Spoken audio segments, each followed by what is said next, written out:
Now इन्हीं plus minus multiply और divide के फार्मूलों को फाइनेंशियल कंपनीज के अंदर अगर सैलरी के पैटर्न के अंदर देखा जाए तो वो किस तरह से इस्तेमाल होता है उसको समझने की कोशिश करते हैं। मिसाल के तौर पर मेरी कंपनी के अंदर एक एम्प्लॉय जिसकी बेसिक सैलरी 18,000 रुपीज है,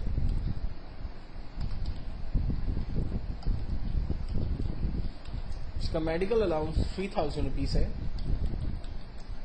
उसका कन्वेंस 3,500 रुपीज है, उसे हाउस रेंट 7,500 मिलता है और उसका कोला 1,050 रुपीज है, तो उसको टोटल सैलरी कितनी मिलती है।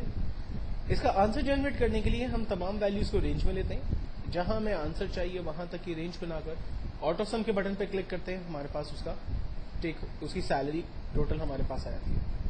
अब उसकी सैलरी का अगर मुझे टैक्स डिडक्ट करना है लाइक 3.5% और उसका EOBI डिडक्ट हो रहा है फॉर एग्जांपल 380 रुपीज और उसके बाद मुझे मालूम करना है कि उसका टेक होम क्या बनता है, तो इसके लिए हम फार्मूला लगाते हैं लाइक टैक्स डिडक्ट करने के लिए equals to total number multiply by 3.5%। Answer आ गया हमारे पास 1156.75 उसका टैक्स डिडक्ट हो रहा है, जबकि टेक होम इसका equals to salary minus tax minus EOBI, तो जो उसका टेक होम है वो 13513.25 उसका टेक होम बनता है। तो बेसिकली आपने देखा कि फार्मूला वही यूज हुआ प्लस का, माइनस का और परसेंटेज का, जो पहले मैंने आपको आगे सिखाया था। अब कुछ और एग्जांपल्स को यहां पर देखते हैं।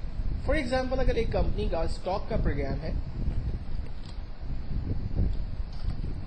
एक कंपनी के पास डिफरेंट आइटम डिफरेंट क्वांटिटी के अंदर मौजूद है, उसकी प्राइस मौजूद है, उसका अमाउंट हम बताना चाहते हैं। फॉर एग्जांपल कंपनी के पास कीबोर्ड है, कुछ कीबोर्ड की प्राइस 350 रुपीज है, सॉरी कीबोर्ड क्वांटिटी में 5 पड़े हुए हैं और उसकी पर कीबोर्ड प्राइस 350 रुपीज है। कंपनी के पास कुछ माउस मौजूद है, एक माउस की कीमत 200 रुपीज है और 10 माउस कंपनी के पास है। कंपनी के पास 2 LCDs है, एक LCD की कीमत 7,000 रुपए है। कंपनी के पास 4 हार्ड डिस्क है, एक हार्ड डिस्क की कीमत 4,200 रुपए है। तो कंपनी के पास एक्चुअल में कितना स्टॉक है, इसके लिए फार्मूला हमारे पास मल्टीप्लाई का यूज होगा। देखिए क्वेश्चन को देखकर ही हमें समझना होता है सबसे पहले कि फार्मूला हम कौन सा इस्तेमाल करने जा रहे हैं। जैसे मेरे पास 5 कीबोर्ड है और ईच कीबोर्ड की वैल्यू अगर 350 रुपीज है, तो मैं जब दोनों को मल्टीप्लाई कर दूंगा तो मेरे पास तमाम कीबोर्ड की फिगर आ जाएगी। और एक आंसर को जनरेट करने के बाद अगर हम इसको ड्रैग कर लेते हैं तो ऑटोमेटिकली तमाम वैल्यूज हमारे पास कैलकुलेट होकर आ जाती है।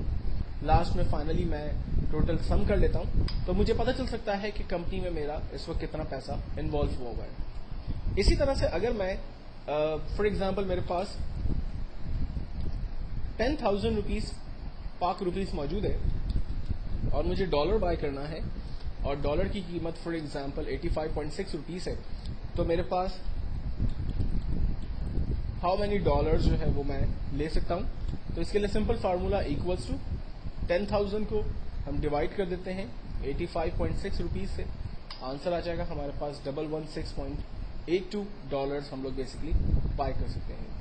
तो आपने देखा कि बेसिकली वही सारे फार्मूले जो हम लोगों ने ऊपर अपनी मार्कशीट के अंदर डिस्कस किए थे, जब यही फार्मूले फाइनेंशियल कंपनीज के अंदर, स्टॉक के प्रोग्राम के अंदर या पेरोल सिस्टम के अंदर या पेटी कैश प्रोग्राम के अंदर या बैलेंस शीट के अंदर या मनी कन्वर्जन के अंदर यूज हो रहे हैं, तो एक्चुअल में फार्मूले वही हैं, प्लस माइनस मल्टीप्लाई डिवाइड, लेकिन उसकी शक्लें बदल जाती हैं।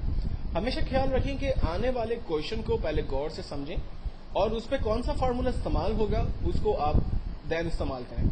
और फार्मूले को इस्तेमाल करने के लिए हमेशा ख्याल रखें कि आपके जहन में कैलकुलेटर के क्लियर कॉन्सेप्ट्स होने चाहिए। एक्सेल में फार्मूले को इस्तेमाल करने के लिए आप सबसे पहले इक्वल का बटन प्रेस करते हैं, देन उसके बाद फर्स्ट वैल्यू ऑपरेटर और देन सेकंड वैल्यू देकर एंटर करते हैं, आपके पास रिजल्ट जो है वो जनरेट होते हैं। नेक्स्ट फार्मूले में नेक्स्ट ट्यूटोरियल्स के अंदर डिस्कस करेंगे।